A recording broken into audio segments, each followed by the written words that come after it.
ಭ್ರಷ್ಟಾಚಾರ ಮಿತಿಮೀರಿದೆ, ಅಭಿವೃದ್ಧಿ ಆಗ್ತಾ ಇಲ್ಲ, ಆಡಳಿತ ಸುಧಾರಣೆ ಇಲ್ಲ.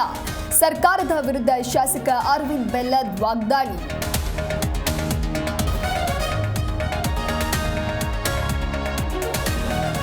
ಆರ್ಎಸ್ಎಸ್ ಬಗ್ಗೆ ಇಲ್ಲಸಲ್ಲದ ಖರ್ಗೆ ಹೇಳಿಕೆ ಸರಿಯಲ್ಲ. ತಾಲಿಬಾನ್ ಅನ್ನೋಕೆ ಹರಿಪ್ರಸಾದ್ಗೆ ನಾಚಿಕೆ ಆಗಲ್ವಾ? ಕೈ ನಾಯಕರ ವಿರುದ್ಧ ರೇಣುಕಾಚಾರ್ಯ ವಾಗ್ದಾಳಿ.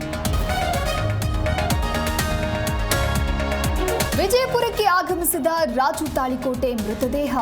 ಅಂತಿಮ ದರ್ಶನ ಪಡೆದ ಶಿವಾನಂದ ಪಾಟೀಲ್. ಅವರ ನಿಧನ ದುಃಖ ತಂದಿದೆ ಎಂದ ಸಚಿವ.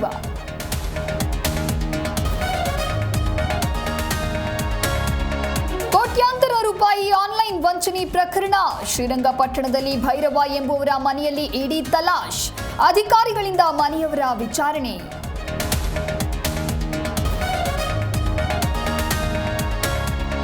ಐದನೇ ದಿನವೂ ಹಾಸನಾಂಬೆ ದರ್ಶನಕ್ಕೆ ಹರಿದು ಬಂದ ಭಕ್ತ ಸಾಗರ. ವಸಿಷ್ಠ ಸಿಂಹ, ಹರಿಪ್ರಿಯಾ, ವಿನಯ್ ಗುರೂಜಿಯಿಂದ ದರ್ಶನ. ಕೃಷ್ಣ ಬೈರೇಗೌಡರಿಂದ ಪರಿಶೀಲನೆ.